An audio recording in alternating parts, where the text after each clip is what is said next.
जय हिंद दोस्तों, मैं सुदेशी आपका अपना यूट्यूब चैनल संघर्ष पर स्वागत करता हूं। दोस्तों कैसे, उम्मीद करते हैं आप लोग अच्छे से होंगे और घर पर रहकर आप पढ़ाई के मज़ा ले रहे होंगे दोस्तों। ठीक है, तो चलिए प्रश्न को बताने वाला हूं। आप यहाँ पर मैं आप लोग को बताने वाला हूं संस्कृत का गेस प्रश्न।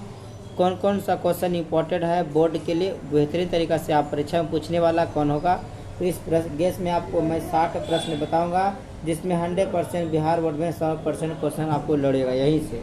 ठीक है, तो 7 प्रश्न का मैं आपको यहाँ पर गेस दूंगा दोस्तों, और यह गैस प्रश्न आपके लिए बहुत ही अच्छा रामबाण साबित होगा। दोनों पार्टियों के लिए गैस रामबाण साबित होने वाला दोस्तों। ठीक है, तो गैस को प्रश्न संस्कृत बुक है, 1 शॉट रिवीजन की बात होगा। 16 अंक यहीं से मिलने वाले हैं, इसलिए अंक को मुट्ठी में आप कर लीजिए। पूरी किताब एक वीडियो में ख़त्म होने वाले हैं, है ना। देखो दोस्तों, तो इस प्रकार से आप क्वेश्चन पढ़िए मन से। जो भी दिक्कत होगा क्वेश्चन में समझने में, हमें कमेंट करके ज़रूर बताइएगा। ठीक है दोस्तों, तो चलिए क्वेश्चन को डिस्कस करते हैं बिना समय को गवाए।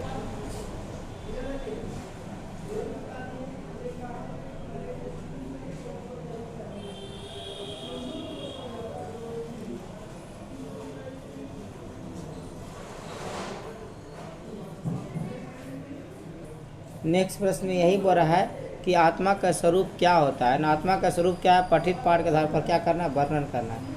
आत्मा का स्वरूप क्या है दोस्तों, पठित पाठ के आधार पर क्या करना है, वर्णन करना है। तो इसमें आत्मा का स्वरूप के बारे में बताने वाले हैं आप लोगों को। ठीक है, आत्मा का स्वरूप कैसा होती है उसके बारे में। तो आत्मा का जो बताया गया है कंठ उपनिषद में बताया गया आत्मा के बारे में। ठीक है, आत्मा के बारे में बताया किसमें, तो कंठ उपनिषद में बताया गया। ठीक है, आत्मा क्या दोस्तों, बहुत बड़ा होता है, अच्छा भी होता है, विश्लेषण किया गया है। आत्मा मनुष्य की हृदय रूपी गुफा में वास करती है। आज मनुष्य की हृदय रूपी गुफा में क्या करती है, वास करती है, अवस्थित होती है। यह अणु से अणु होता है, छोटा से छोटा होता है, और महान से क्या दोस्तों, महान होता है। इसका रहस्यमय समझने वाला सत्य की खोज करता है। ठीक है, इसका रहस्यमय समझने वाला सत्य क्या करता है दोस्तों, खोज करता है। तो आत्मा कहीं ना कहीं महान होता है।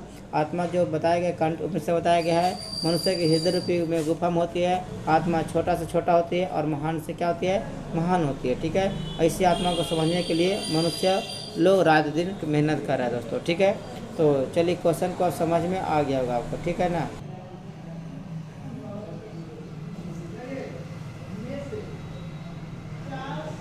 प्रश्न बताने वाला हूँ, नदी और विद्वान में क्या समानता है दोस्तों। नदी और विद्वान में क्या समानता है, इसके बात को हम जानकारी आपको देंगे। ठीक है, तो नदी जिस प्रकार से बहती हुई नदियाँ अपने नाम और रूप को त्याग कर समुद्र में मिल जाती है दोस्तों, है ना, उसी प्रकार विद्वान भी अपने नाम और रूप को प्रवाह किए बिना ईश्वर में मिल जाता है। उसी प्रकार विद्वान पुरुष भी होता है, अपने नाम रूप को छोड़कर केवल ईश्वर के भक्ति में लीन हो जाता है। ठीक है, तो यही नदी और विद्वान में समानता होती है। तो ये प्रश्न आपके लिए बहुत ही बेहतरीन होगा, रामबाण साबित होगा। 2023 के लिए बहुत ही इंपॉर्टेंट ये प्रश्न है दोस्तों। ठीक है, चलिए अगला क्वेश्चन क्या कर रहा है।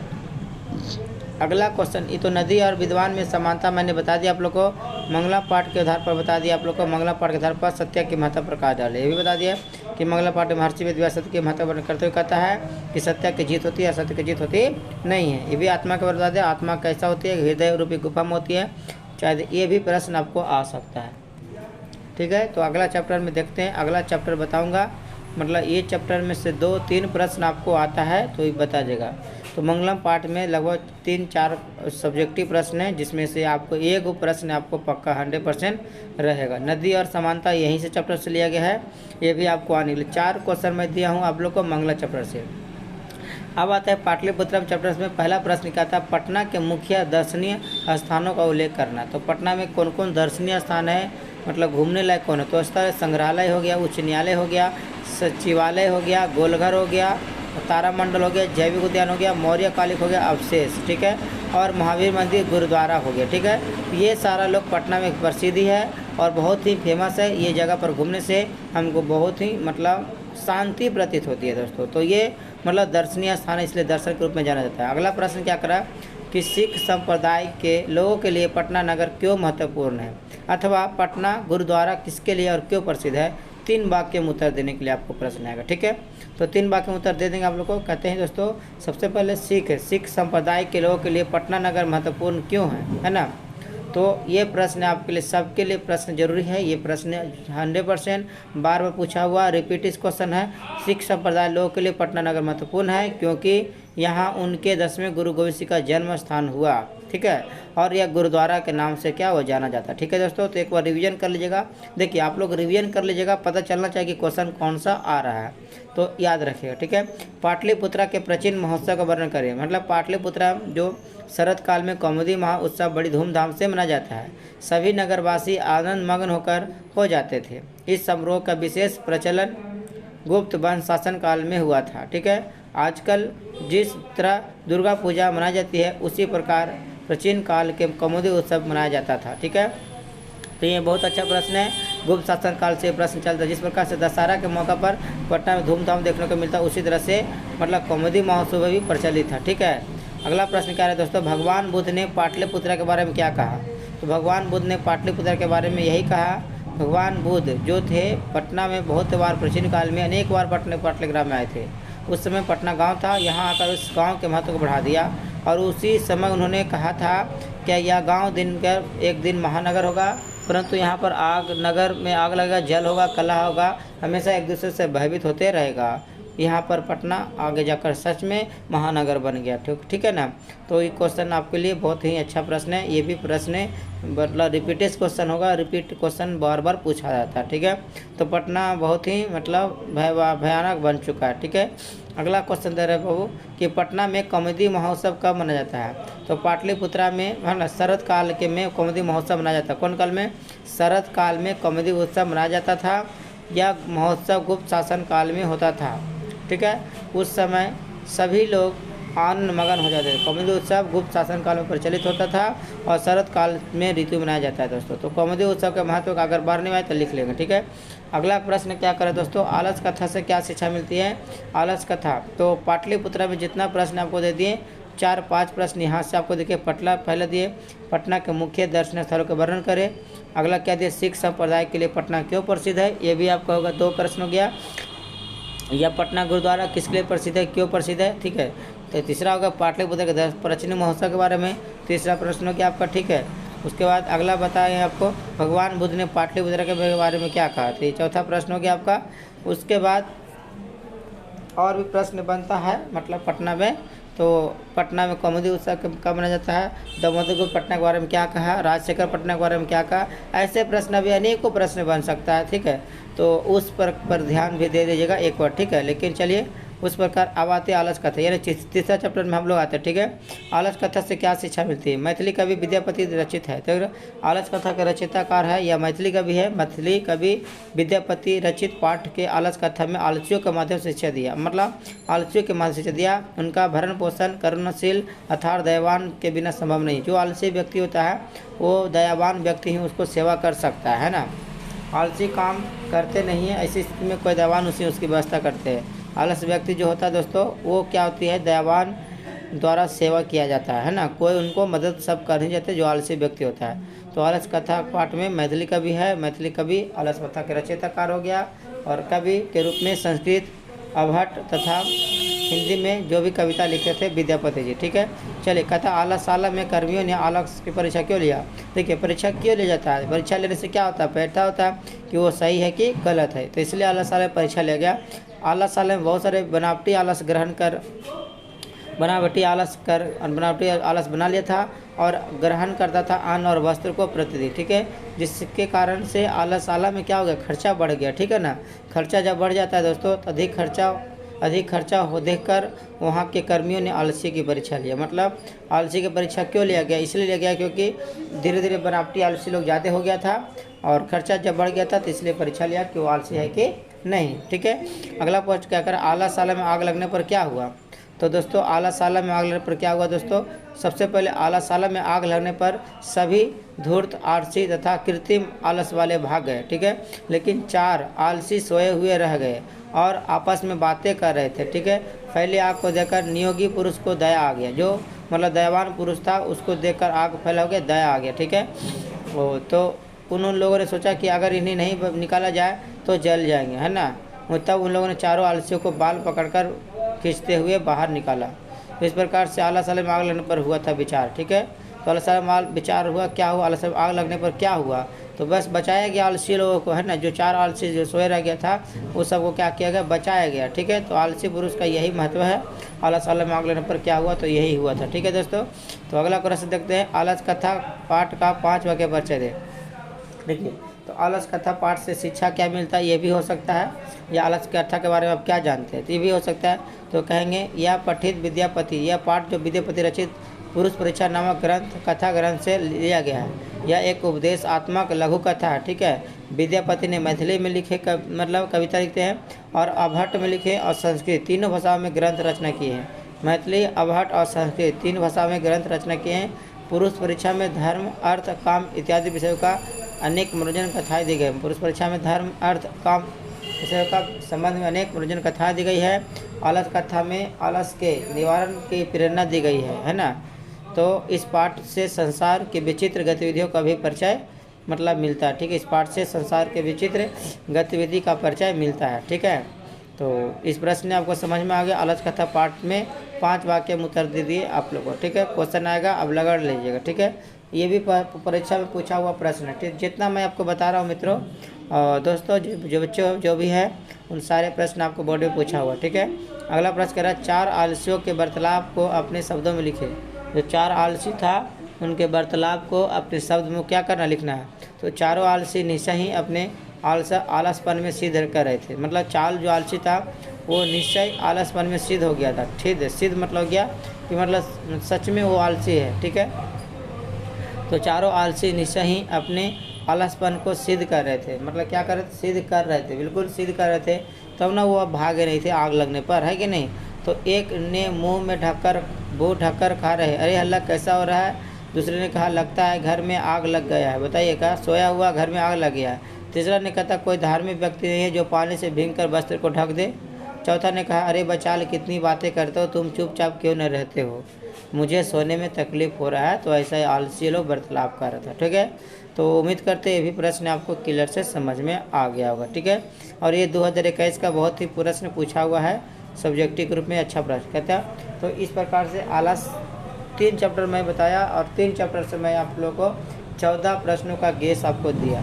अगर गेस आपको अच्छा लग रहा है तो लाइक और कमेंट जरूर करिएगा। लोगों के पास शेयर करिए, इतना शेयर करिए कि लोगों को बहुत इससे बेनिफिट होने वाला हो सके, ठीक है। चलिए अगला प्रश्न देखते हैं। उपनिषद में महिलाओं के योगदान का उल्लेख करना, है ना। उपनिषद में महिलाओं के योगदान का उल्लेख करना। तो देखिए, बृहद उपनिषद में याज्ञवल्क्य के पत्नी मैत्रेयी के दार्शनिक रुचि वर्णन है। यह जो मैत्रेयी था, दार्शनिक रुचि का वर्णन है। जनक की सभा में गार्गी नाम की एक प्रसिद्ध थी, जो महाभारत में सुलभ का वर्णन है। तो इस लौकिक संस्कृत से महिलाओं के लगभग 150 पद लिखने को मिलती है। एक लौकिक संस्कृत में महिलाओं के 150 पद देखने को मिलते हैं। तो बृहद उपनिषद में बताया गया उपनिषद द्वारा, ठीक है। अगला प्रश्न कह रहा है, संस्कृत साहित्य लेखिका पाठ से आप क्या संदेश मिलती है। तो संस्कृत साहित्य लेखा पाठ से हमें क्या संदेश मिलती है, ये बात की जानकारी देंगे, ठीक है। कहता है दोस्तों, इस पाठ से हमें यह संदेश मिलता है कि संस्कृत के साहित्य के इस पाठ से हमें यह संदेश मिलता है कि संस्कृत साहित्य के विषय में महिलाओं का योगदान है ना। और संस्कृत भाषा विकास, संस्कृत साहित्य के विकास में महिलाओं का योगदान है। भाषा, संस्कृत भाषा के समृद्ध पुरुषों के समान महिलाएं भी चलती है। वैदिक उसे आधुनिक समय तक ऋषिकाएँ, कवित्रियाँ, लेखिकाएँ आदि में काफ़ी योगदान है। मतलब संस्कृत साहित्य का जितना पुरुष लोग महत्व दिया था, आज उतना ही स्त्री भी उतना ही महत्व है। दोनों का महत्व क्या दोस्तों, समान रूप से वर्णन किया गया है, ठीक है। जितना स्त्री का महत्व है उतना ही पुरुषों का महत्व है। स्त्री या पुरुषों में कोई भेदभाव नहीं रहा, चाहे वो मतलब आगे के क्षेत्र में, शिक्षा के क्षेत्र में हो, चाहे वह किसी और के क्षेत्र में हो, ठीक है। डांस, कला आदि के रूप में, ठीक है। अगला, संस्कृत में पंडित क्षमाराव के योगदान का वर्णन करना, है ना। संस्कृत में पंडित क्षमाराव का योगदान। तो संस्कृत साहित्य में आधुनिक समय के लेखिकाओं पंडित क्षमाराव अति प्रसिद्ध है। आधुनिक संस्कृत साहित्य में पंडित क्षमाराव बहुत प्रसिद्ध है। शंकर चरित्रनंदन उनकी अनुपम रचना है। गांधी दर्शन से प्रभावित होकर उन्होंने सत्याग्रहिता, मिलरहरी, कथा मुक्तावली, ग्राम ज्योति, विचित्र परिषद, यात्रा आदि की रचनाएँ की। मतलब वो पंडित छमाराव जो थे आधुनिक के कवि है, ठीक है। संस्कृत साहित्य के आधुनिक कवि है जो अनेक प्रकार के मतलब ग्रंथों की रचना की, अनेक प्रकार के रचनाएं की हैं पंडित छमाराव, ठीक है। अगला प्रश्न मैं बताने वाले हैं आप लोग को, भारत भूमि कैसी है, यहाँ किस प्रकार के लोग रहते हैं, या भारत महिमा के पाठ आधार पर भारत भूमि कैसी है, इनके बारे में आपको बताना है, ठीक है। भारत भूमि पाठ के आधार पर भारत भूमि कैसी है इसकी बताना, ठीक है। तो 2 प्रश्न है, दोनों प्रश्न में से एक प्रश्न आ सकता है, दोनों का आंसर एक ही होगा, ठीक है। तो चलिए बताने वाला, भारतवर्ष के अति प्रसिद्ध देश है, यहाँ भूमि सदैव पवित्र है, यहाँ की भूमि सदैव पवित्र और ममतामयी है, मतलब पवित्र तो है, ममतामयी है। यहाँ विभिन्न जाति धर्म के लोग रहते हैं फिर भी एकता में भाव रखते हैं। अनेक धर्म के लोग हैं फिर भी अनेकता में एकता है, ठीक है। बस अनेकता में क्या है दोस्तों, एकता, ठीक है। तो उम्मीद करते बन जाएगा प्रश्न, ठीक है।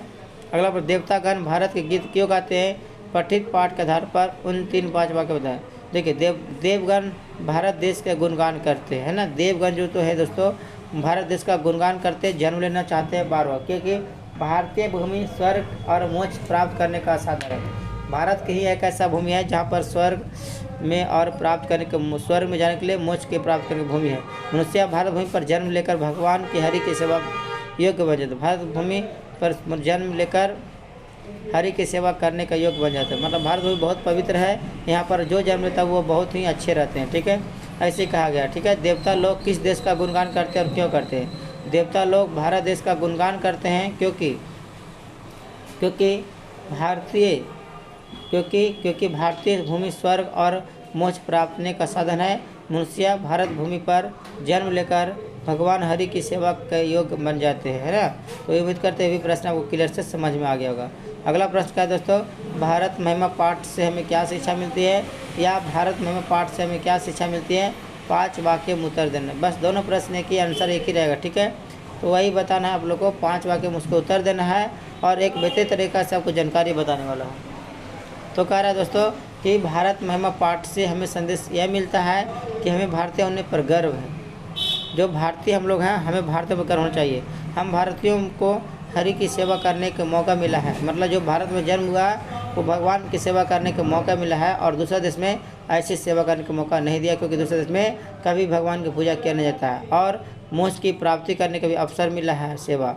हमें देशभक्त होना चाहिए और अन्य भारतीयों से मिलजुल कर रहना चाहिए, और जो भी भारत के लोग हैं सभी से मिलजुल कर हमें रहना चाहिए, ठीक है।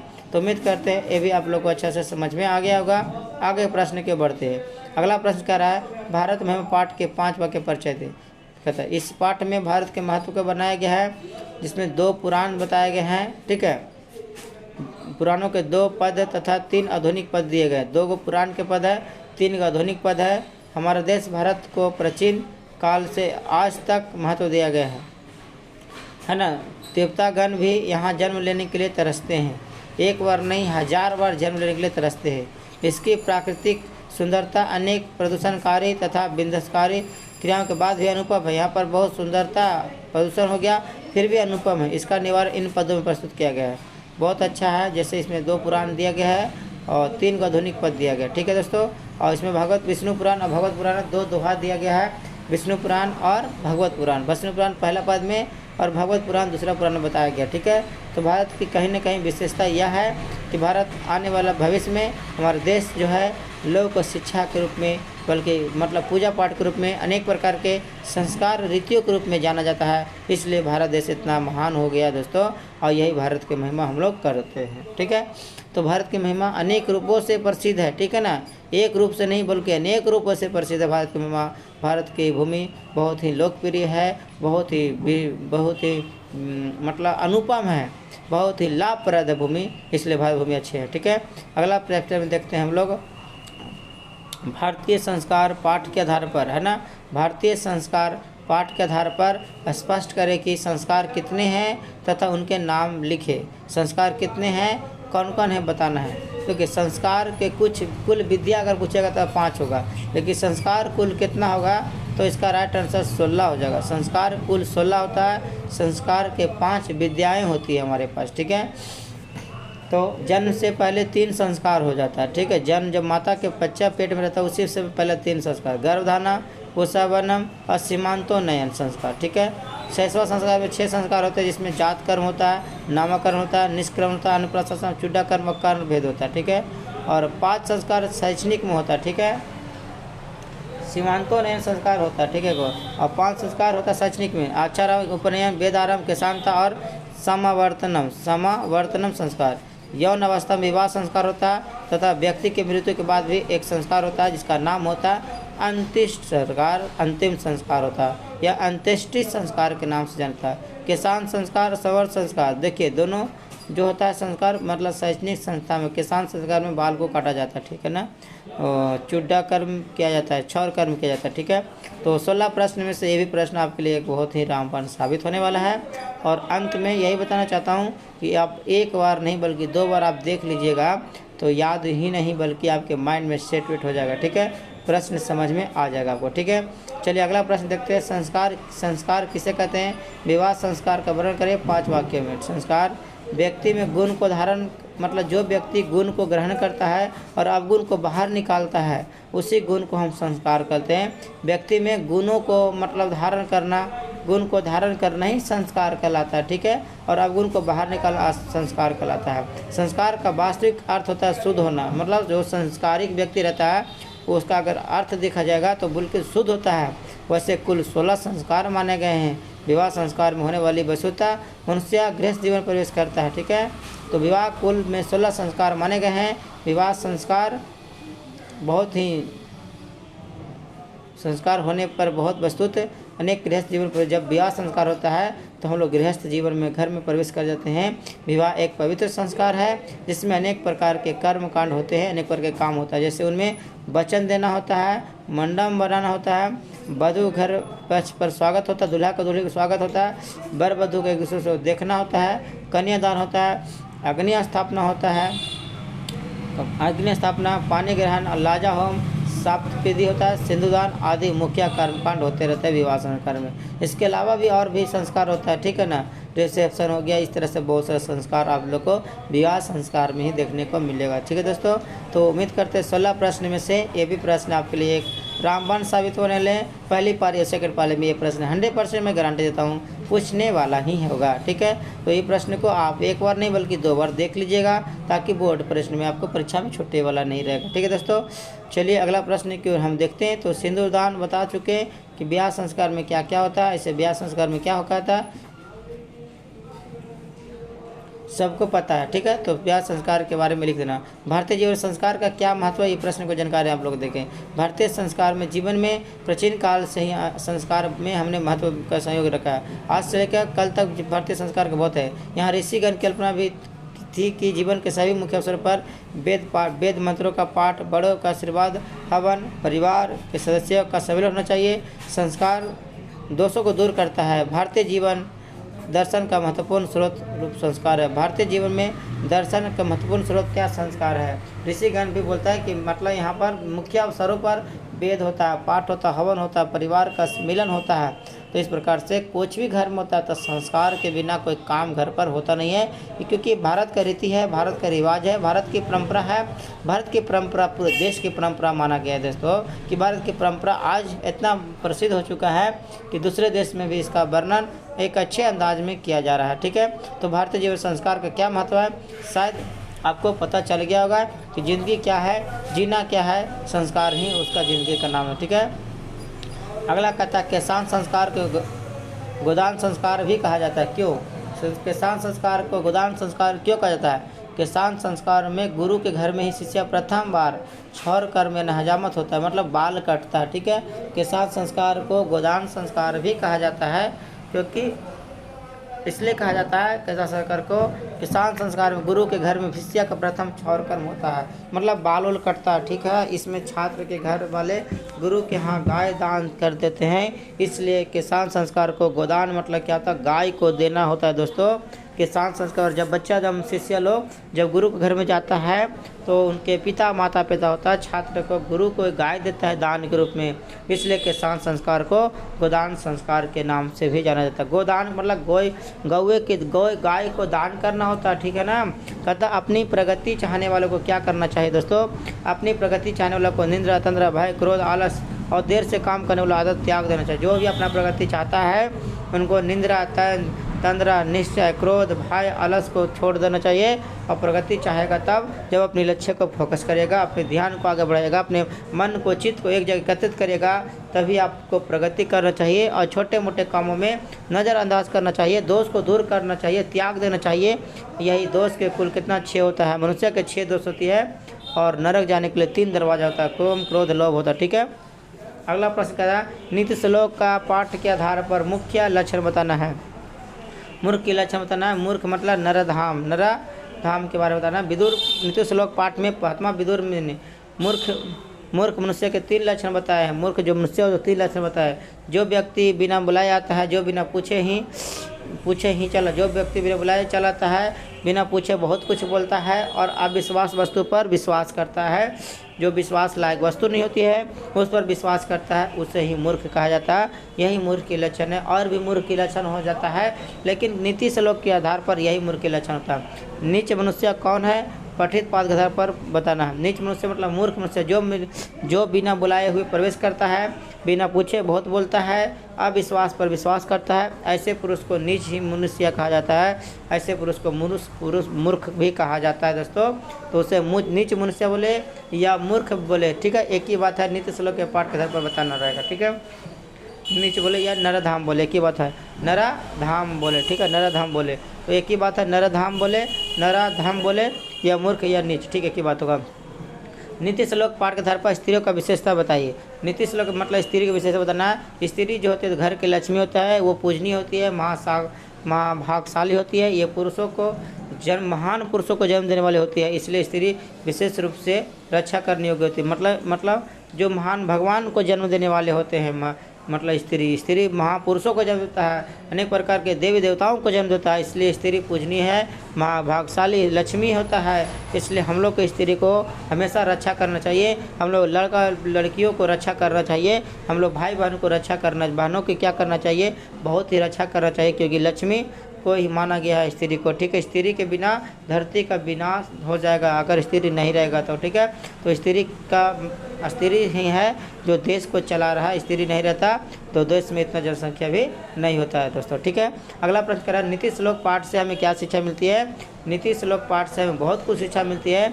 विदुर नीति से नीति श्लोक पाठ उदित है, जो विदुर नीति से नीति श्लोक लिया गया है। इसमें महात्मा विदुर ने मन में शांति करने का श्लोक बताया। मन को शांति करने के लिए कुछ श्लोक बताया, इन श्लोकों से हमें यह शिक्षा मिलती है कि सांसारिक सुख थोड़ी देर के लिए है, लेकिन आध्यात्मिक सुख अस्थायी है।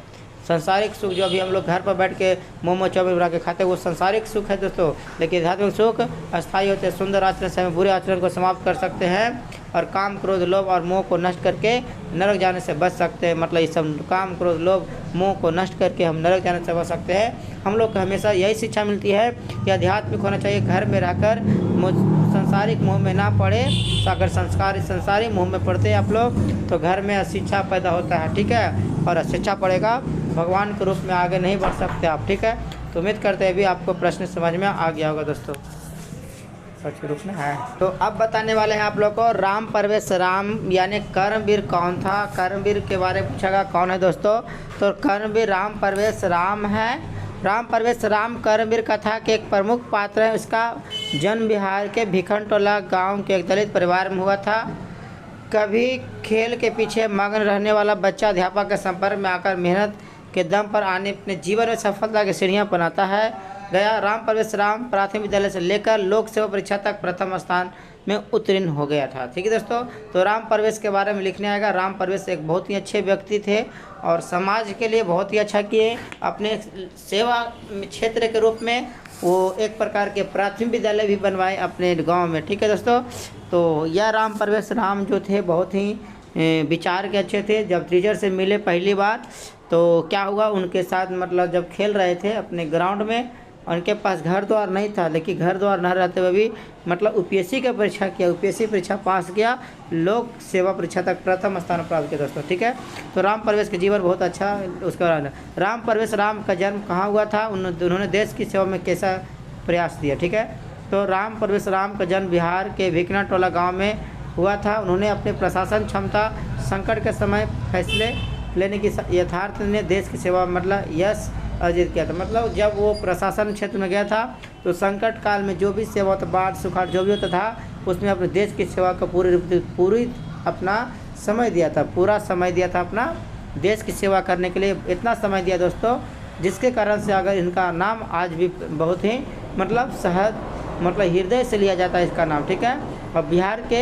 एक गिने चुने चिंतकों में से एक है राम परवेश राम। देखिए हमारे दादा आपके दादा का नाम क्यों नहीं हुआ, क्योंकि देश की सेवा के लिए नहीं किया, बल्कि अपने घर सेवा के लिए किया। इन्होंने देश सेवा के लिए संकट के समय लोगों को समय दिया, इसलिए आज इसका नाम प्रतिष्ठा आज पूरे संसार में फैला हुआ। कर्मवीर कथा से हमें क्या शिक्षा मिलती है, कर्मवीर कथा से हमें शिक्षा मिलती है दोस्तों कि व्यक्ति अपने सच्चे कर्म से उच्च स्थान को प्राप्त कर सकते हैं। पर जो व्यक्ति निश्चित कर लेगा, तो अगर समय अभी कम, आपका मतलब एग्जाम है, ठीक है, समय कम है, तो आप भी अच्छा से टॉपर बन सकते हैं। क्यों, टाइम से अगर समय किसी को दीजिएगा तो आप भी कर्म व्यक्ति बन सकते हैं। मेहनत के बल पर हर कुछ पाया जा सकता है, बिना मेहनत को कोई प्राप्त किया नहीं जा सकता किसी चीज़ को। ठीक है, व्यक्ति अपने सच्चे कर्म से उच्च स्थान को प्राप्त कर सकता है। ठीक है, तो कर्म शिक्षा मिलती है, व्यक्ति अपने सच्चे कर्म से उच्च स्थान को प्राप्त कर सकते हैं। हमें पढ़ने के लिए जीवन में ज़्यादा ध्यान की जरूरत नहीं, बल्कि उत्साह लगन की जरूरत होती है। क्योंकि कर्मवीर राम परवेश राम धनहीन एवं दलित परिवार होने के बावजूद भी सफलता की ऊंचाई तक पहुंच गया था दोस्तों। क्योंकि इसलिए अमीर और गरीब होना यहाँ पर मतलब इम्पोर्टेंट नहीं है, बल्कि इम्पोर्टेंट यह है कि आप कितना मन लगा रहे हैं, कितना चित्त लगा रहे हैं, कितना आपके अंदर उत्साह होती है, तो ऐसी क्वेश्चन हो सकता है। ठीक है, अगला प्रश्न क्या है दोस्तों कि राम परवेश राम किस प्रकार केंद्रीय प्रशासनिक सेवा की परीक्षा में सफलता हुए। ठीक है, तो राम परवेश राम कर्मवीर निर्धन छात्र था। वह कष्टकारक जीवन जीते हुए अध्ययनशील था। वह पुस्तकालय में अध्ययन किया करता था। केंद्रीय परीक्षा में सेवक परीक्षा में सर्वोच्च स्थान प्राप्त किया था। पूरे परीक्षा में सेवा जब हुआ था, यूपीएससी की एग्जाम हुआ था, तो पूरे में सबसे पहला प्रथम स्थान प्राप्त किया था। इसलिए राम परवेश राम की प्रतिष्ठा बहुत ही बढ़ गया था। प्रशासनिक परीक्षा में स्थान प्राप्त किए थे और सफल हुए हैं। तो राम परवेश राम की यही दुहाई है कि शिक्षा जगत में आगे लोग बढ़ सकते हैं। स्वामी दयानंद कौन थे, संक्षेप में परिचय देना। स्वामी दयानंद आधुनिक भारतीय समाज के समाज उद्धारक थे। ठीक है, मतलब समाज को आगे बढ़ाने के लिए सबसे बड़ा अथक प्रयास किए थे। और वो उन्होंने स्त्री शिक्षा विभाग, मूर्ति पूजा खंडन, अछूत एवं बाल विवाह जैसे कार्यों को महत्वपूर्ण योगदान दिया। जो स्त्री शिक्षा जो था, मूर्ति पूजा का खंडन किया, छुआछूत था आदि को क्या किया, बाल विवाह जैसे अनेक कार्यों को महत्वपूर्ण योगदान दिए थे। जब मध्यकाल में दोस्तों, मध्यकाल जब हो रहा था, उस समय क्या था, बाल विवाह होता था, ज़्यादा छुआछूत होता था। ठीक है, तो इन सारी भावनाओं को जो हमारे समाज में गलत चीज़ फैल रहा था, तो इनके प्रति स्वामी दयानंद बहुत ही अथक प्रयास किए। स्वामी दयानंद का जब 1824 को जन्म हुआ था और 1875 ईस्वी में स्वामी दयानंद ने बहुत ही एक बड़ा संस्था स्थापना की है। ठीक है, तो इस प्रकार से स्वामी दयानंद बहुत अच्छे रहे और स्वामी दयानंद के आज देश विदेश में उनका नाम प्रचलित है। एक समाज के रूप में, एक समाज में मतलब महान उद्धारक के रूप में स्वामी दयानंद के बारे में जितना कुछ कहा है मित्रों, उतना बहुत है। अतः हम स्वामी दयानंद से बहुत कुछ सीख सकते हैं। अगला प्रश्न कह रहा है दोस्तों कि स्वामी दयानंद ने कब से मूर्ति पूजा के विरोधी हो गए और क्यों। जब शिवरात्रि के रात के दिन है ना, शिवरात्रि के रात था, स्वामी दयानंद ने एक मूषक भगवान के पर चढ़ा प्रसाद खाते देखा, जिसके मन में मूर्ति की पूजा का आस्था समाप्त हो गया। स्वामी दयानंद मतलब पूजा हो रहा था, उस समय जागरण हुआ था, रात्रि जागरण में, तो मुस्का भगवान पर प्रसादी को चढ़ा हुआ खाया हुआ देख रहा था। ठीक है, तो प्रसादी चढ़ा हुआ देख लिया, उसने मन में मूर्ति पूजा की आस्था समाप्त कर लिया। उसी रात उसने घर को त्याग दिया, घर जाकर घर का त्याग कर दिया। ठीक है दोस्तों, उसी दिन घर में गया था पहले, उसके बाद घर से गया था वन में, अपने महाराज बिरजा आनंद के पास गया था, है ना, बिरजा माथुर उनका गुरुजी था, वहाँ पर जाके अपने ज्ञान को प्राप्ति कर लिया। स्वामी दयानंद ने समाज के लिए क्या क्या किया दोस्तों?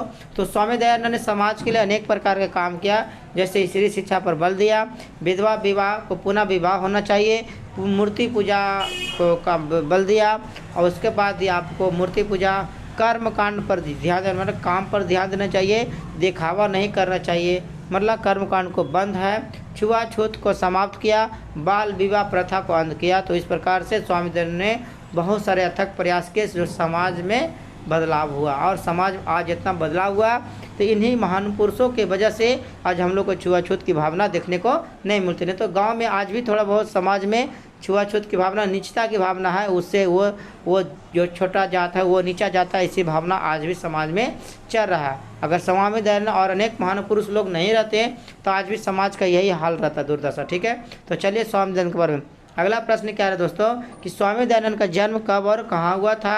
तो स्वामी दयानंद का जन्म हुआ था 1824 ईस्वी में गुजरात के टंकरा ग्राम में हुआ था। स्वामी दयानंद समाज के प्रयास करने के लिए, अथक प्रयास के समाज करने के लिए। स्वामी दयानंद समाज के महान उद्धारक थे कैसे? देखिए, स्वामी दयानंद से एक प्रश्न पक्का 100% गारंटी रहेगा। मैं हाथ जोड़कर विनती करता हूँ कि इस वीडियो को लाइक और शेयर जरूर करिएगा दोस्तों, दो के पास। ठीक है, 19वीं शताब्दी की ईस्वी में मुख्य समाज सुधारक में स्वामी दयानंद अति प्रसिद्ध। जब 19वीं शताब्दी चल रहा था मध्यकाल समय, उस समय स्वामी दयानंद बहुत आगे आए। इन्होंने रूढ़िवादी ग्रस्त समाज, विकृत धार्मिक व्यवस्था, कठोर प्रहारकारी अनेक समाज की स्थापना किया, जिस प्रकार से देश बचा के DAV स्कूल की स्थापना किया, जिसका उद्देश्य होता है सबसे ज़्यादा आगे बढ़ाना। ठीक है, स्वामी दयानंद ने आध्यात्मिक शिक्षा के बल पर ज़्यादा फोकस किया। स्वामी दयानंद ने समाज के उद्धार के लिए क्या किया? तो स्वामी दयानंद ने समाज के उद्धार के लिए स्त्री शिक्षा, बाल विवाह आदि के रूप में किया था। वहाँ शिवरात्रि पर स्वामी दयानंद के जीवन को उद्बोधक कैसे बन गया? महाशिवरात्रि जब हुआ था, एक बार महाशिवरात्रि के दिन शिव की उपासना के समय उन्होंने देखा कि चूहा भगवान शंकर की मूर्ति के रूप में ऊपर चढ़कर उन पर चढ़े हुए प्रसाद को खा रहा था। तो महाशिवरात्रि जब हो रहा था दोस्तों, उसी समय स्वामी दयानंद ने शिव उपासना के समय उन्होंने देखा कि चूहा भगवान शंकर की मूर्ति के ऊपर चढ़कर उन पर चढ़ाए गए प्रसाद को खा रहा था। तो इस प्रकार से क्या हुआ?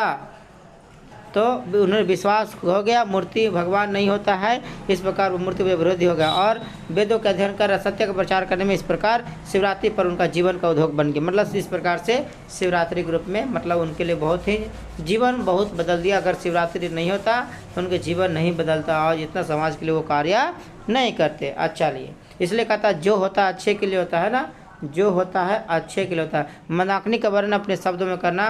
देखिए, मंदाकिनी वर्णन जो करना है कच्ची महर्षि वाल्मीकि द्वारा रचित रामायण कांड का अयोध्या कांड से लिया गया है। यह पाठ में चित्रकूट पर्वत से निकलने वाली मंदाकिनी नदी का वर्णन किया गया। इस पाठ में भगवान श्री राम अपनी पत्नी सीता को के बारे में बताते हैं, माता सीता को मंदाकिनी के बारे में बताते हैं। यही बताते हैं कि मंदाकिनी नदी बहुत ही से चारों तरफ से झरना से सेवित है, सागर से सेवित है, जो मंदाकिनी नदी शोभा बढ़ा रहा है दोस्तों। ठीक है, इस पाठ में भी सीता किनके रूप में संबोधित करते हैं? पता इस पाठ में श्री राम सीता को शोभने हे सीते प्रिय हे प्रिय विशाल अच्छी है तनु आदि कहकर संबोधित करते हैं। मतलब इस पाठ में सीता का किन किन रूपों संबोधित किया? श्री राम सीते को तो है बताया। ठीक है, व्याघ्रपति का पाठ के आधार पर बताया कि दान किसको देना चाहिए। इस पाठ में बताया गया है कि हमें दान गरीबों को करना चाहिए। इस पाठ में बताया गया है कि हमें दान गरीब को करना चाहिए, न कि धनिक लोगों को।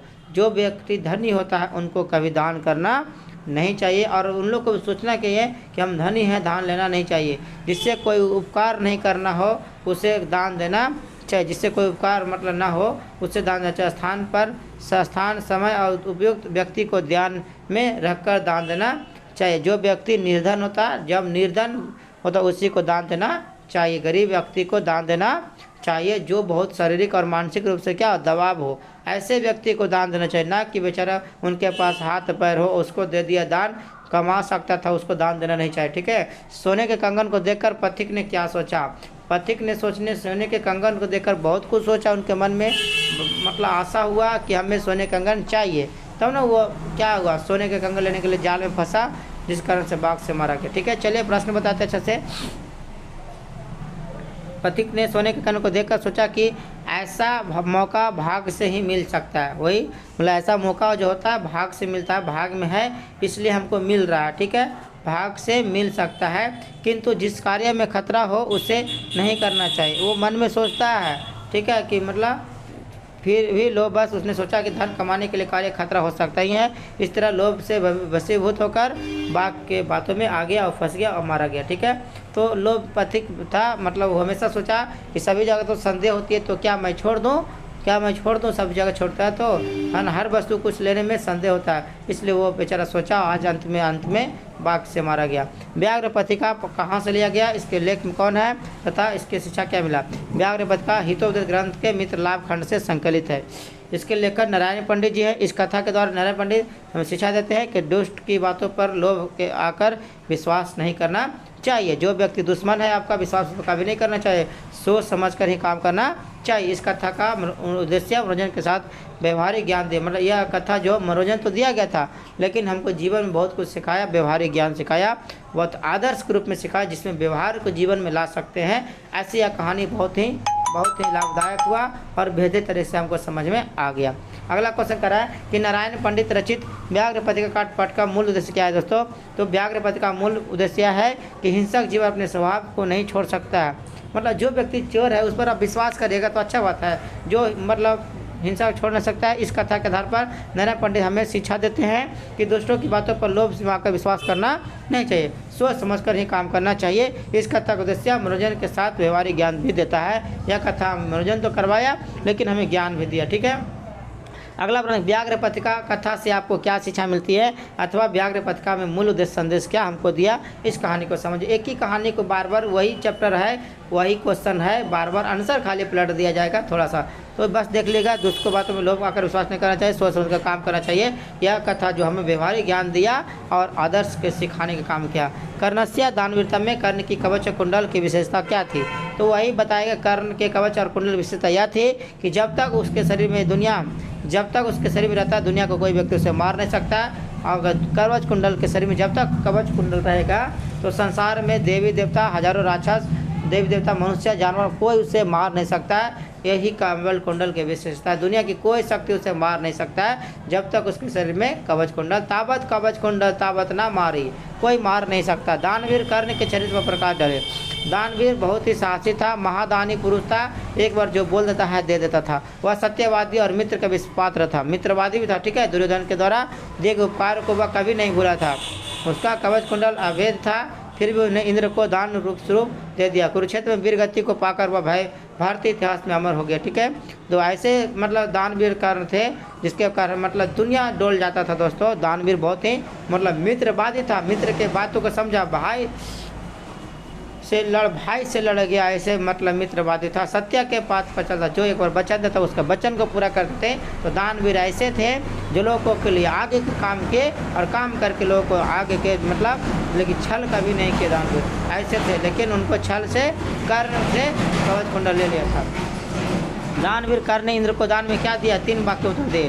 कर्ण से दानवीरता पाठ के आधार पर दान के महत्व बताए कि उस दानवीर कर्ण ने इंद्र को अपना कवच कुंडल दान दिया। कर्ण को ज्ञात था कि कवच कुंडल उसका प्राण रक्षक है, लेकिन दानी स्वभाव होने के कारण उन्हें दान इंद्र रूपी याचक को खाली लौटने नहीं दिया था। मतलब जानते थे कि हमको मर जाएंगे इससे कारण, फिर भी वो दानी स्वभाव के थे। जो मांग लिया उसको याचक रूप में इंद्र को भगवान को अपने दान दे दिया। फिर भी वो सोचा नहीं कि हम मरेंगे, लेकिन जानते थे फिर भी दान में दिया, क्योंकि वो वादा किया था, प्रोमिस किया था, दान देना है तो देना है, ठीक है। चलिए अगला प्रश्न कहता है, कर्णस्य दानवीरता पाठ के नाटककार कौन है और कर्ण किनका पुत्र था, उन्हें इंद्र को दान क्यों दिया। कर्णस्य दानवीरता नाटक का भाष्य है। नाटककार कौन है दोस्तों, भाष्य है ना। कर्ण कुंती के पुत्र था, उन्होंने इंद्र को दान में अपना कवच कुंडल दिया था। तो ये भी प्रश्न छोटा सा प्रश्न है, भाष्य के 13वां अध्याय से लिया गया है यह चैप्टर, दानवीर करना, ठीक है दोस्तों। तो इंद्र को दान में एक रूप में कवच और कुंडल दिया था। कर्णस्य दानवीरता पाठ के आधार पर दान के महिमा का वर्णन करें, या कर्णस्य दानवीरता पाठ के आधार पर दान के महत्व का वर्णन करें। बस एक ही प्रश्न है, 2022 में पूछा हुआ और हम संभावना पूरी है कि 2023 में पूछेगा, ठीक है। तो कर्ण जब कवच कुंडल इंद्र को देने लगते हैं तब चलिए उन्होंने रोकते हैं, पर कर्ण के दान के महिमा बतलाते हुए कहते हैं कि समय की परिवर्तन को कोई रोक नहीं सकता है। शिक्षा समय से नष्ट हो जाता है, बड़े वृक्ष उखड़ जाते हैं और हवा से जलाशय सूख जाते हैं, परंतु दिया हुआ दान सदा स्थिर रहता है और किया हुआ काम अर्थात दान कदापि नष्ट नहीं होता है, इसलिए दान को देना जरूरी होता है। ठीक है, इसलिए मतलब समझाया कि समय हमेशा परिवर्तन होते रहता है, समय बदल सकता है, लेकिन दान दिया गया हमेशा स्थिर रहेगा, किया हुआ कर्म हमारा स्थिर रहेगा। दान बहुत ही एक अच्छा याचक होती है, अच्छा दान करने से हम सदा यदा यदा वसुंधरतम तब तक याद रहेगा हमको जब हम लोग सेवा करते हैं। इसलिए शिक्षा भी समाप्त हो जाता है। इंद्र ने कर्ण से कौन सी बड़ी भिक्षा मांगा और क्यों मांगा? उत्तर में लिखेंगे, इंद्र ने कर्ण से बड़ी भिक्षा के रूप में कवच और कुंडल मांगे, अर्जुन की सहायता करने के लिए मांगा था। क्योंकि जब तक कवच कुंडल रहेगा शरीर में तब तक कर्ण को मारना संभव था। तो ये भी प्रश्न आपके लिए बहुत अच्छा हुआ। उम्मीद करते हैं अच्छा से वीडियो समझ में आ रहा होगा दोस्तों। कमेंट लाइक करते रहेगा। विश्व शांति पाठशाला में क्या शिक्षा मिलती है दोस्तों? विश्व शांति पाठशाला में शिक्षा मिलती है कि वर्तमान समय पूरे विश्व में अशांति फैली हुई है, दो राज्यों के बीच एक दूसरे से नीचा दिखाने में लगा हुआ, जिसे शीत युद्ध कहते हैं। इस अशांति को मुख्य कारण देश और असहिष्णुता है दोस्तों, देश और असहिष्णुता है। तो दोस्त मतलब विश्व शांति हमें क्या शिक्षा मिलती है कि हम लोग को कभी भी मतलब विनाशकारी वस्तु बनाना नहीं चाहिए, हम एक देश दूसरे देश में मिलकर रहना चाहिए। यह चैप्टर हमें यही संदेश देती है। और भी संदेश लिख सकते हैं अपने मन से, लेकिन बस इतना लिखना काम होगा। 2 नंबर का तो क्वेश्चन रहता है। ठीक है, अशांति का मूल कारण क्या दोस्तों? अशांति का मूल कारण था द्वेष था, असहिष्णुता था, एक दूसरे देश को उन्नति देकर जलते, जिससे देश और असहिष्णुता का जन्म होती है, जिसके कारण पूरे संसार में अशांति फैली होती है। तो अशांति का मूल कारण होते हैं झगड़ा, जिसके कारण द्वेष और असहिष्णुता होता है, जिस कारण से एक देश दूसरे देश को देखकर जलता है। विश्व शांति के लिए हमें क्या करना चाहिए? विश्व शांति के लिए हमें विश्व को प्रत्येक मनुष्य को एक दूसरे के साथ अच्छे संबंध रखने होंगे। देश विदेश में जितने भी बड़े नेतागण हैं उन्हें भी एक दूसरे के अच्छे संबंध रखने से होंगे। किसी भी राज्य का एक दूसरे राज्य की बुराई नहीं करना चाहिए। जो भी राज्य हो, चाहे बिहार राज्य होता है, चाहे दिल्ली राज्य होता है, चाहे उत्तर प्रदेश हो, चाहे मध्य प्रदेश हो, जो भी राज्य, सब देश एक दूसरे को मिलजुल कर रहना चाहिए, देश की सेवा करना चाहिए। देश की सेवा में आगे एक मनुष्य परोपकारी होना चाहिए, तभी देश का शांति मिलेगा, तभी दुनिया में शांति रहेगा, तब विश्व शांति बनेगा। ना कि ऊंचा नीचा दिखाने में रहे, वो देश ऐसा है, ये देश ऐसा है, उस देश में मारामारी होता है, पाकिस्तान ऐसा, हिंदुस्तान ऐसा है। तो ऐसे में कभी हम लोग विश्व को शांति बना न सकते हैं। विश्व को शांति बनाने के लिए हम लोग को मिलजुल कर रखना चाहिए, परोपकार की भावना रखना चाहिए, संकट काल में लोगों को बाधाओं से दूर करना चाहिए, समस्याओं को हल करना चाहिए। अगला क्वेश्चन करा, राष्ट्र संघ की स्थापना को उद्देश्य को शांति से करें। राष्ट्र संघ की स्थापना का उद्देश्य दो देशों के बीच संभावित विश्व को युद्ध को रोकता है, यह समय समय पर दो देशों के बीच तनाव को रोकता है, यह समय समय पर लोगों को संकट काल में अन्न वस्त्र भी दिया करता है। विश्व शांति पाठ के आधार पर उदार महान पुरुषों का हृदय का लक्षण बताए। विश्व शांति पाठ के आधार पर उदार मनुष्य का बताया गया कि वह किसी को पराय नहीं समझता। जो महान हृदय पुरुष का लक्षण है वह किसी को पराय नहीं समझता, जबकि उसके लिए सारी धरती अपनी है। उदार वाले लिए सारा संसार कुटुंब होते हैं। यह अपना हुआ पराया ऐसे छोटे नीचे लोग होते हैं, लेकिन जो महान पुरुष होते हैं पूरे संसार को, पूरे समाज को अपना परिवार समझते हैं, अपना कुटुंब समझते हैं, अपना संसार समझते हैं। न कि वो परिवार में वैसा आदमी विद्वान होता है, ऐसा महान पुरुष लोग होता है जो पूरे संसार को अपना परिवार समझता है। विश्व शांति पाठ के 5 वाक्यों में परिचय दे। आज विश्व भर में विनिमय करके विवाद छिड़े हुए हैं, देश में आंतरिक और बाहर रूप से अशांति फैले हुए, सीमा, नदी, नल, जल, धर्म इत्यादि को लेकर लोग अस्वार्थ प्रेरित होकर आसन्न हो गए हैं। इसमें अशांति का वातावरण बना हुआ है। इस समस्या को उठाकर उसके निवारण के लिए पाठ में वर्तमान की स्थिति को दिखाया गया है।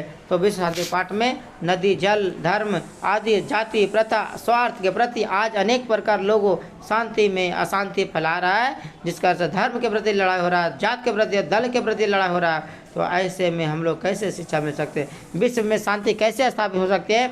विश्व को शांति स्थापना के लिए एकमात्र है परोपकार की भावना मनुष्य का गुण है, और संकट काल में सहयोग करना चाहिए लोगों को, यही लक्ष्य करना चाहिए। तभी हमें मतलब हमेशा बैर नहीं करना चाहिए। सहिष्णुता और परोपकार से शांति को स्थापित किया जा सकता है, न कि असहिष्णुता, छुआछूत नहीं करना चाहिए, द्वेष नहीं फैलाना चाहिए। हमेशा परोपकार से शांति को ला सकता है, बैर को अवैर से जीता जा सकता है, घृणा को प्रेम से जीता जा सकता है। इस प्रकार से हम शांति ला सकते हैं, और शांति स्थापना करने के लिए देश के महान पुरुषों को जो बोले हैं उनकी बातों पर चलना चाहिए। क्योंकि उनकी बात बहुत ही अमर है और बात में बहुत हकीकत भी है दोस्तों। तो ऐसे प्रश्न को समझेंगे, ऐसे क्वेश्चन को समझेंगे और आगे हम लोग बढ़ेंगे, ठीक है। तो ऐसा प्रश्न जब बोर्ड में आएगा तो उसको लगड़ दीजिएगा, आप लोग क्वेश्चन समझ में आ रहा होगा आपको, ठीक है ना। तो चलिए अगला प्रश्न की ओर देख लेते हैं। आप लोग क्या करा है कि अशांति का मूल कारण क्या है, विश्व अशांति का कारण क्या है, 3 वाक्य उत्तर देना है। देखो तो अशांति का मूल कारण बताते द्वेष और असहिष्णुता है।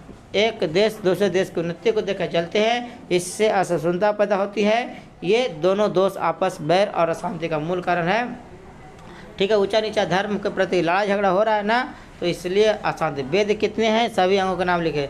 वेद 6 वेदांग कितने 6 है निम्नलिखित में, शिक्षा कल्प व्याकरण, व्याकरण निरुक्तम छंद ज्योतिषम, शिक्षा कल्प व्याकरण न निरुक्तम छंद ज्योतिषम, ये 6 वेदांग है। और वेद के टोटल 6 ही अंग होते हैं। वेद 4 होता है, वेदांग 6 होते हैं, ठीक है। शास्त्र पाठ में किस विषय पर चर्चा किया गया, शास्त्र पाठ में शास्त्रों के माध्यम से सद्गुणों को ग्रहण करने की प्रेरणा दी गई। इसमें हमें अच्छे संस्कार और यश प्राप्त करने की शिक्षा मिलती है। शास्त्रकार पाठ में हमें शास्त्रों के मतलब कर्तव्य के बोध कराता है, मनुष्य को जीवन में क्या करना है क्या नहीं कर बताया गया। शास्त्रकार पाठ के आधार पर संस्कृत विशेषता बताए, तो शास्त्र पाठ बता दिए बोला आपको, ठीक है। तो ये लास्ट चैप्टर है। लास्ट चैप्टर आपको बेहतरीन तरीका से समझ में आना चाहिए दोस्तों, ठीक है। तो बेहतरीन तरीका से समझ में आने के लिए आप वीडियो को एक बार लाइक और कमेंट जरूर करिए। शास्त्रकार पाठ के आधार पर संस्कृत की विशेषता बताएं। शास्त्रकार पाठ के अनुसार भारतीय जीवन विज्ञान संस्कृत शास्त्र वर्णित है। शास्त्र संस्कृत भाषा में भी वेद है, वेदांग है, उपनिषद है, दर्शन शास्त्र रचित है। इस प्रकार संस्कृत लोगों को कर्तव्य संस्कार अनुशासन आदि की शिक्षा देती है। शास्त्र के आधार पर संस्कृत की विशेषता मतलब बता, संस्कृत के बारे में बताना। भाषा में संस्कृत भाषा में वेद है, वेदांग है, उपनिषद है, लौकिक संस्कृत साहित्य, इस प्रकार अनेक प्रकार के संस्कृत में कर्तव्य शास्त्र आदि को शिक्षा देते हैं। शास्त्रकार पढ़ा संस्कृत के बारे में इसमें केवल संस्कृत पर जोर देना है, न कि शास्त्र के बारे में लिख देना, ठीक है। तो उम्मीद करते हुए आपको प्रश्न समझ में आ गया होगा। लगभग 1 घंटा वीडियो मैं बढ़ा रहा हूँ, 1 घंटा से, ठीक है। और अगर आप लाइक नहीं करते, कमेंट नहीं करते हैं तो मुझे कितना तकलीफ होगा। मैं बताया था आप लोग को कि एक वीडियो में पूरा हम बता दूंगा, ठीक है। एक वीडियो में पूरा बता दो तो 66 प्रश्न बताऊँगा। और भी प्रश्न यहाँ से आ सकता है दोस्तों, है ना। क्वेश्चन में आएगा शास्त्र जो होता है मनुष्य के लिए क्या क्या वर्क करता है, ठीक है। ऐसे आएगा 32 प्रश्न यहाँ से 100% मैं गारंटी देता हूँ कि बोर्ड में आएगा, ठीक है दोस्तों। तो चलिए मैं आप लोग को विदा लेता हूँ। आप लोग को यहाँ से क्वेश्चन समझ में आ गया होगा। तो एग्जाम के लिए आपके ये प्रश्न बहुत अच्छा रहा, साबित रहा। उम्मीद करते हैं, आशा करते हैं कि आपको ये वीडियो आशा करते हैं कि वीडियो आपको बेहतर तरह समझ में आ गया होगा। और बस यही आपसे विनती करते हैं कि मेरा इस वीडियो को लाइक करिएगा और इस चैनल को इतना ग्रोथ करिए, इतना आगे बढ़ाइए। हमारे चैनल का नाम याद रखिएगा दोस्तों, संघर्ष सर है अपना, ठीक है। संघर्ष सर है क्या चीज़ दोस्तों, अपना है। और इस चैनल को इतना प्यार दीजिए ताकि लोग पास पहुँचे, ये वीडियो बेहतर तरीक़ा से समझ में आया होगा। देखिए अब उसी प्रकार शास्त्र से गाँव आएगा कि शास्त्र में मतलब विज्ञान में शास्त्र का महत्व बतावे, शास्त्र कितने होते हैं ये भी बताना है। शास्त्र के प्रति मतलब शास्त्र के रचनाकार कौन कौन है, कपिल जी किसका रचना है, बस कपिल संकेत गौतम भगवान किसकी रचना किए। तो इस प्रकार से शास्त्र जो भी प्रश्न आएगा ऑब्जेक्टिव, देखिए सबसे पहले तो ऑब्जेक्टिव आपको पूरा बन जाना चाहिए, ऑब्जेक्टिव सब्जेक्टिव, ठीक है। तो अच्छे संस्कृत में आप नंबर लाना चाहते हैं तो एक बार इस वीडियो से बने रहिए। मैं सारा आपको प्रैक्टिस करवा दूंगा, एक बार संस्कृत का पूरा वीडियो आपको बता दूंगा। संस्कृत का जितना सारा वीडियो रहेगा एक साथ मैं आपको चढ़ा दूंगा। अगर आपको समझ में आएगा तो लाइक और कमेंट जरूर करिएगा, ठीक है। एक बार फिर से मिलते हैं। जय हिंद, बाय।